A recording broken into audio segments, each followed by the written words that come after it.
Praise lord. హానోకు. హానోకు అనగా దేవుని వెంబడించువాడు అని అర్థం.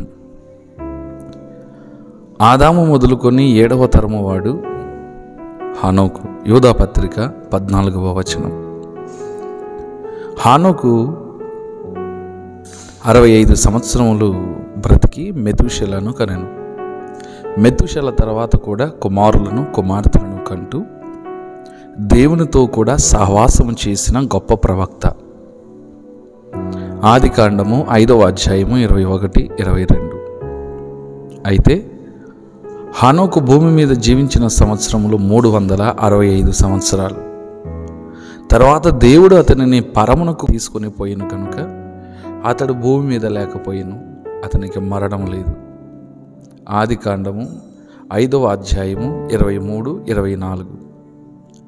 ఈ హానోకు గారు నేడో రేపో మధ్యాకాశంలో యేసుక్రీస్తు ప్రభువారిని ఎదుర్కొని సార్వత్రిక క్రైస్తవ సంఘమునకు సూచనగా ఉన్నాడు. Praise the lord.